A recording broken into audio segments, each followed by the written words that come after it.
अल्हम्दुलिल्लाह Maharashtra assembly election जो 20 तारीख को होने जा रहा है, ये इलेक्शन एक बहुत अहमियत का इलेक्शन है।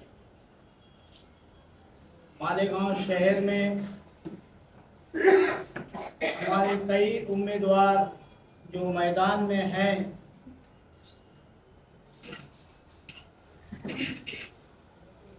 वो सभी लोगों ने मालेगांव आवामी पार्टी से अपनी हिमायत और तायद मांगी। मौजूदा एमएलए साहब मुफ्ती मोहम्मद इस्माइल कासमी साहब ने हमसे हिमायत मांगी थी।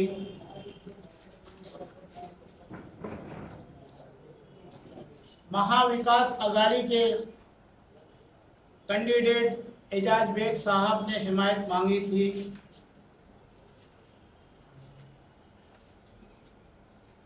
शेख आसिफ शेख रशीद साहब ने हमसे हिमायत मांगी थी।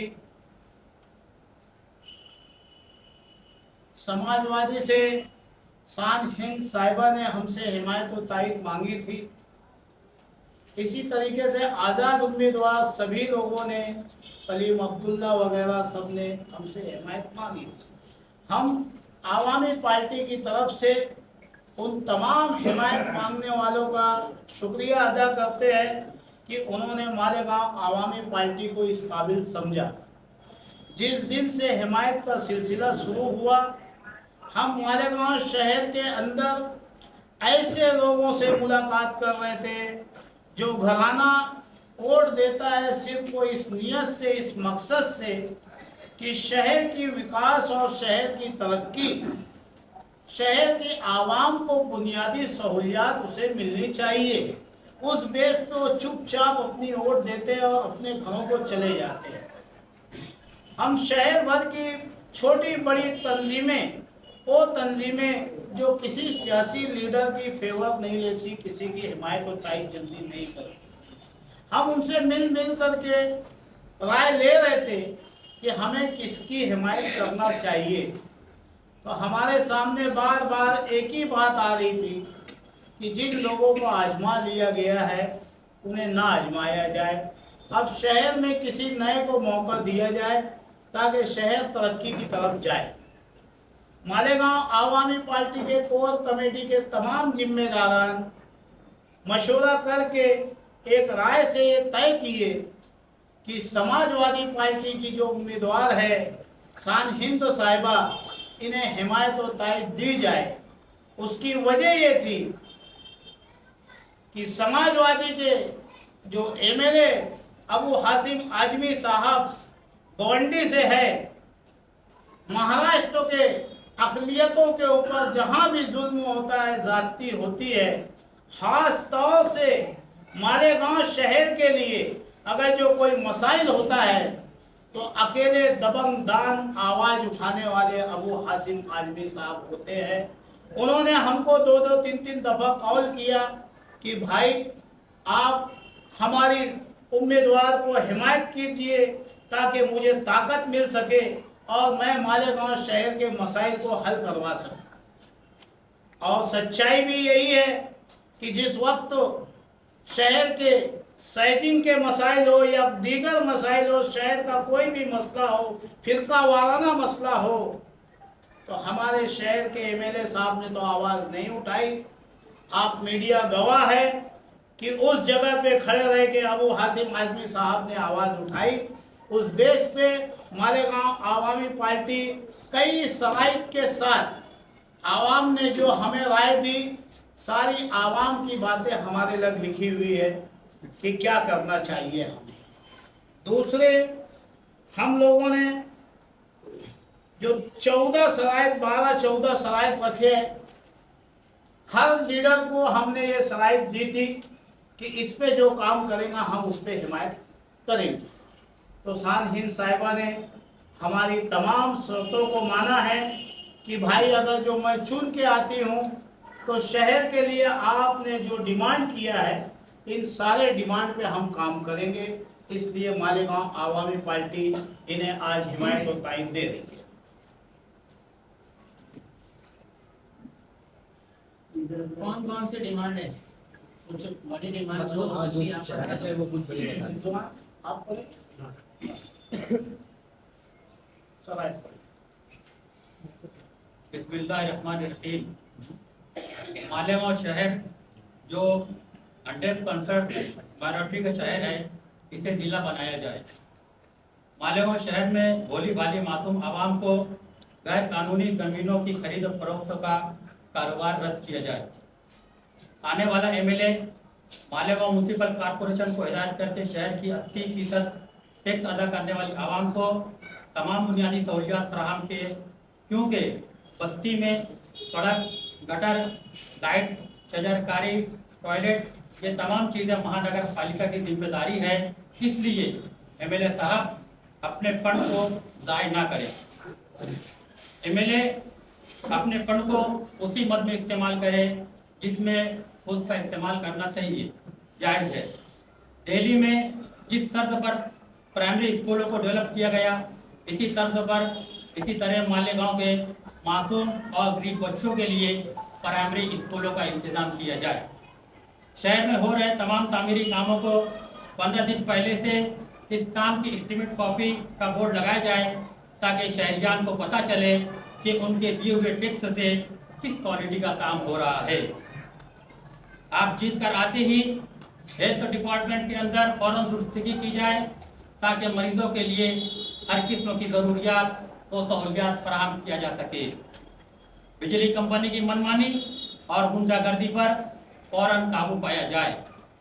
मालेगांव शहर में अजाब की तरह मुसल्लत हर साल 5% बढ़ रही घरपट्टी, नलपट्टी पर असेंबली में आवाज़ उठाकर उसे फौरन खत्म किया जाए।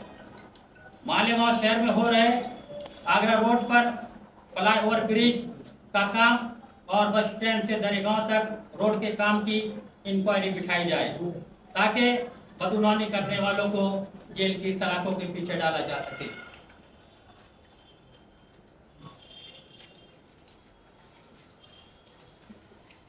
आपने समाजवादी को हिमायत दी, अभी आपने पार्टियों ने हमसे साइन किया, उनका शुक्रिया। तो आप ऐसी क्या वजह थी जो उन पार्टियों के साथ आप आए?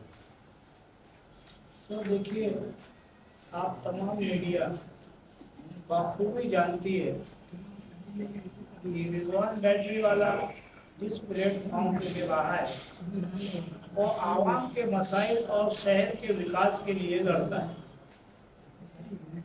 माजी में जो एमएलए रह चुके, जो मौजूदा एमएलए साहब है, शहर के सामने सब कुछ है कि इसने क्या किया क्या नहीं किया।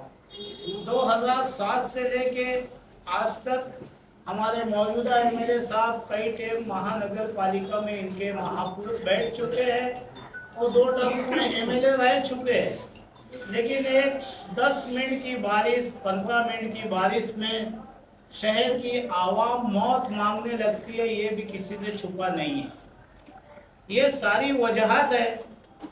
माजी आमदार साहब वो माजी में एमएलए रह चुके हैं, उनके घर के कई मेयर रह चुके हैं। शहर कहाँ है, शहर का जो 2 हिस्सा है, एक हिस्सा कहाँ है, दूसरा हिस्सा कहाँ है, वो मुझे नहीं लगता कि आप लोगों को बताने की ज़रूरत है।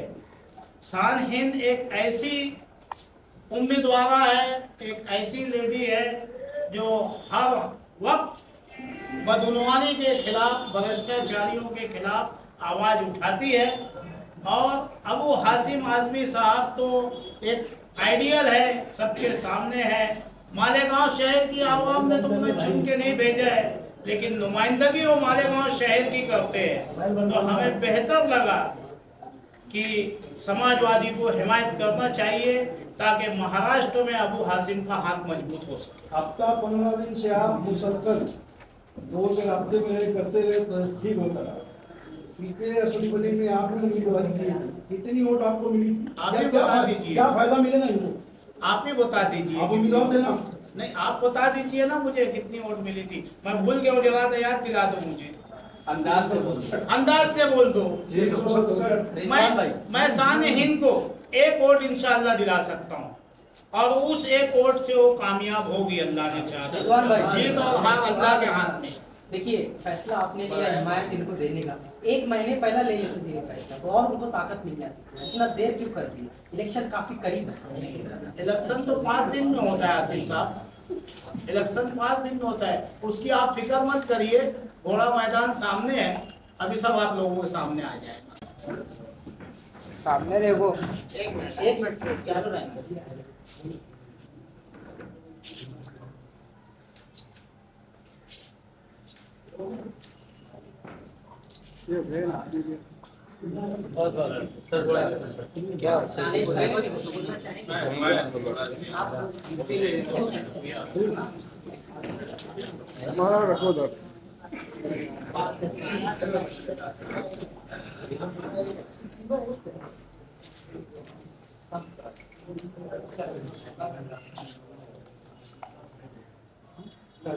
क्या वजह है कि समाजवादी पार्टी को ही लोग ज्यादा पसंद कर रहे हैं और ज्यादा हिमायत कर रहे हैं? क्या गलतकारी कर रहे हैं यहाँ पे? शहर में सही मानों में हम लोग जमीन पर इलेक्शन लड़ रहे हैं।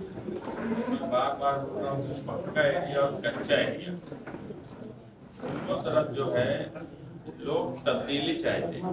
ये बिल्कुल एक लोगों के जहन में एक बात बैठ गई है कि ये शहर में 25 सालों में जो हालात हैं, और सबसे अच्छी बात ये है इस इलेक्शन में हमको कैंपेनिंग करने में कि हमको लोगों को बहुत तफसील से समझाना नहीं पड़ रहा है।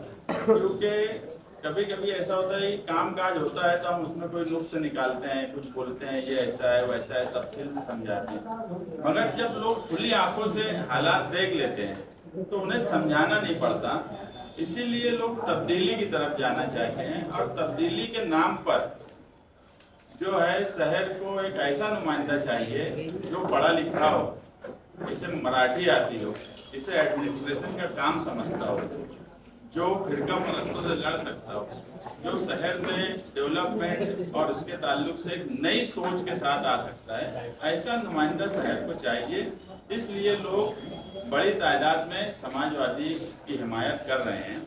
मैं रिजवान भाई बैटरी वाले का शुक्रिया अदा करता हूं और वेलफेयर पार्टी का भी शुक्रिया अदा करता हूं कि इन्होंने हमारी हिमायत दी।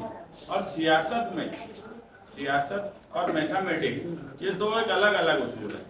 मैथमेटिक्स में 1 + 1 2 होता, 1 + 1 2 होगा, मगर सियासत में कभी कभी दो ऐसे लोग मिलते जो 1 + 1 11 होता।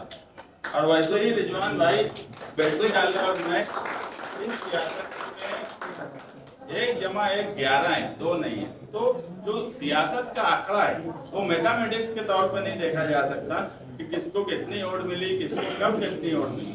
दो लोगों का मिलना और उससे जो माहौल क्रिएट होता वही असल में सियासत का इलेक्शन है, और उसी तर्ज पे इलेक्शन होता है। और आप देख रहे होंगे कि बड़ी तादाद जो है शहर के सरकर्ता अफराद, और मैं तो ये कहूँगा कि जो लोग ऐलान में बोल रहे हैं कि हमारा स्टेज देखो, उनको बोलना पड़ रहा है शहर हमारा स्टेज देख रही है कि हमारा स्टेज क्या है और दूसरों का स्टेज क्या है। ये वाज़ेह फर्क है, और इस शहर में तब्दीली इंशाल्लाह आएंगी। और 23 तारीख को मैं दावे से बोलता हूँ, 23 तारीख को इस शहर को एक नया नुमाइंदा मिलेगा जो MBA है, मास्टर ऑफ बिजनेस एडमिनिस्ट्रेशन, जो कि LLB है, जो सियासत पॉलिटिक्स से सियासत की हुई, ये सब तालीम है। अब इससे हटकर अगर मैं बोलूँ तो सियासत उनके खून में है। एडमिनिस्ट्रेशन का काम कारपोरेटर से लेके अपोजिशन लीडर तक तजुर्बा है। तो ऐसे तजुर्बेकार लीडर की आज शहर को जरूरत है। जिस हिसाब से शहर का हाल हो गया है, और जो 70% आबादी के साथ नाइंसाफी हुई है, वो इंसाफ इसको मिलना चाहिए। और इस मर्तबा अगर इस शहर ने शान हिंद को नुमाइंदा बनाया तो मैं यही बोलूँगा कि हम इस मर्तबा सूद के साथ वसूली करने की तरफ जाएंगे इंशाल्लाह। आप तब्दीली की बात कर रहे हैं, सामने वाले मुतमिन नहीं, कहीं आप धोखा ना खा जाए। सामने वाले धोखा खा रहे हैं, मुतमईन रहेंगे। इलेक्शन के ऐलान के बाद से शहर में घूम रही हूँ और शहर में तब्दीली की एक लहर है। और रिजवान भाई जैसे लोग, वो जो सियासी तौर पे किसी के साथ झुके हुए नहीं रहते, वो अवामी मुफाद के लिए काम करते हैं। ऐसे और वेलफेयर पार्टी ऑफ इंडिया के अरकान जो मुसलसल सिर्फ खिदमत खल्क के लिए काम करते हैं, अवामी मुद्दों को उठाते हैं, या कहना चाहिए किसी सियासी पार्टी या शख्स के दबाव में नहीं रहते, बेबाकी से अपनी बातों को लोगों के सामने रखते हैं। आज इनका हमारे साथ हिमायत करना इस बात की जामिन है कि शहर तब्दीली की तरफ जा रहा है, ऐसी तब्दीली जो शहर को तरक्की दिलाए, पढ़ी लिखी समझदार सियासी सूझबूझ वाली। जैसा मैंने कहा कि सियासी सूझबूझ की कमी से अगर कोई नुमाइंदा आता है सियासत में और उसको इक़्तिदार या पोस्ट मिल जाती है तो एजेंट राज की शुरुआत हो जाती है। जैसे आप मालेगांव शहर में देखेंगे कि जब से सियासी लोगों का नुमाइंदा बनना साथी निहाल अहमद साहब के पास से बंद हुआ, तब से वर्कर सियासी खत्म हो गए और हर चीज़ में जन्म दाखिले से लेके हर कागज़ के लिए एजेंट लगते हैं। तो ये सियासत का सवाल हुआ है। मालेगांव शहर में बुनियादी सहूलत के लिए लोग परेशान हैं। जो शराइत रिजवान भाई ने रखी, यकीनन इसी शराइत पर इसी अज़्म के साथ हम लोग इलेक्शन लड़ रहे हैं, इसलिए हमारे लिए वो उनको मानना उस पर सोचना कोई सवाल ही नहीं था। हमारी खुद का आज़्म यह है कि मालेगांव शहर के मुस्तकबिल के लिए, बेहतर मुस्तकबिल के लिए, अमन के लिए और इस शहर से मंशियात, गुंडागर्दी और जो सियासत कर रहे हैं लोग मजहब के नाम पर, शहर ये समझ रहा है कि वो कहीं ना कहीं फिरका परस्तों के आलेकार हैं। और ये समझते हुए ऐसे समझदार लोग जो आवाम के बारे में सोचते हैं, उन्होंने हमारी हिमायत की, मैं इनकी शुक्रगुजार हूँ। और ये मानती हूँ मैं कि शहर तब्दीली की तरफ जा रहा है। मैं जब अभी आप लोगों के पास प्रेस कॉन्फ्रेंस के लिए आने लगी इनके पैगाम के बाद, तो रास्ते में मुझे शादी से निकलते हुए कई ख़वातीन ने रोका और मुझे कहा कि आप हिम्मत मत हारना, हम आपके साथ हैं। कई नौजवान लड़कियों ने कहा कि हम आप पर फ़ख्र महसूस करते हैं। तो ये सब मेरे लिए एक फ़ख्र है, दुआ का सहरा है जो शहर उम्मीदें लगाया है। इंशाअल्लाह ये तब्दीली की लहर जो है ये मालेगांव शहर में बेहतर नतीजे लाकर 23 तारीख को शहर को कामयाबी की तरफ, तरक्की की तरफ ले जाएगी, ये मैं आपसे वादा करती हूँ। आपके मुखालिफ की तरफ से बात आई थी क्या वोट तकसीम, वोट कटवा? ऐसा है कि दोनों स्टेज पे आप देख लो, उनके पास कोई मुद्दे नहीं कि किसी ने 10 साल इक़्तिदार किया है, किसी ने 15 साल किया और कारपोरेशन में 3-3 टर्म है। उनके पास एक दूसरे को गाली देना या किसी पर तनकीद करने के अलावा एक ऐसा काम नहीं जो बता पाए कि हमने खुद किया है। तो सब बेला वजह की फजूल बात करेंगे। इससे क्या लगता है इससे इस पर काफी को फायदा होगा या नुकसान? ये बात करने को मैं भी बहुत चाहती हूँ जवाब नहीं, उसमें तो अकबर साहब का मामला ऐसा है, आप मीडिया गवाह है, शहरियान गवाह है। 10 साल पहले उन्होंने यहाँ पे स्कूल और दवाखाना बना रहे थे, अभी फिर वादों की खैरात बांटने के लिए चले आए हैं। तो ये मालेगांव शहर की आवाम कब तक वादों की खैरात लेंगी? अब जमीन पे लड़ने वाले सब अल्हम्दुलिल्लाह इकट्ठा हो चुके हैं। अल्लाह ने चाहा तो आपने देखा अभी लोकसभा, धुलिया लोकसभा इलेक्शन, जो इतना बड़े ओहदे पे रहे हुआ खासदार आवाम ने धूल चटा दी। हमें शहरियान से उम्मीद है कि ये अपने आप को बहुत बड़े लीडर कहलाने वाले आवाम इन्हें इनका रास्ता ज़रूर बताएंगे। मैं मसरूफियत की वजह से उनकी तकरीर नहीं सुन पाई, लेकिन जो थोड़ी बहुत मुझे सुनाई दिया उसमें उन्होंने ये बताया कि उन्होंने अपने इलाके में क्या काम किया।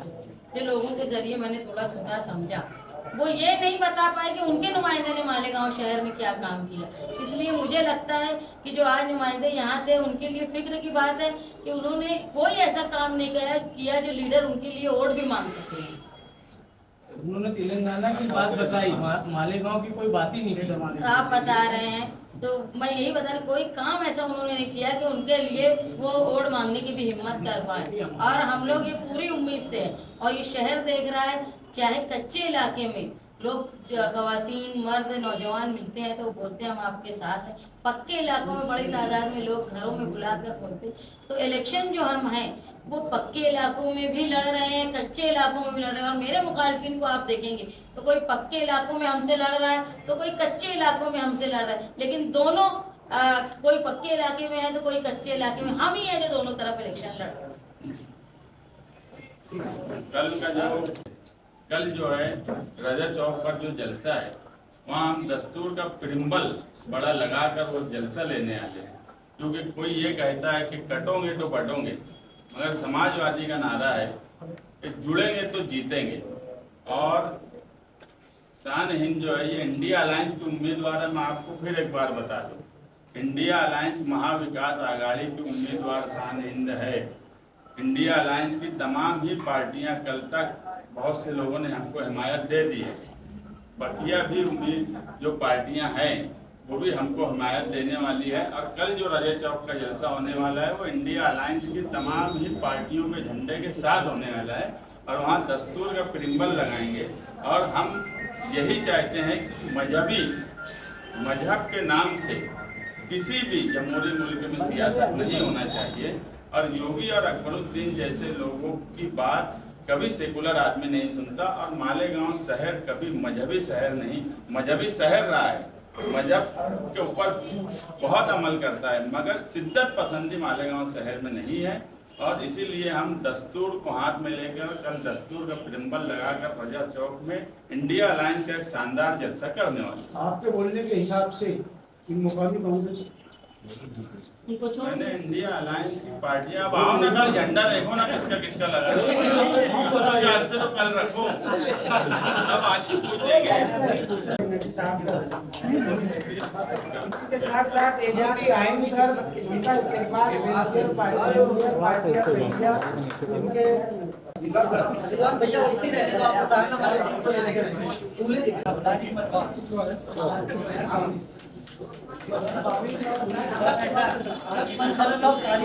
सब फोटो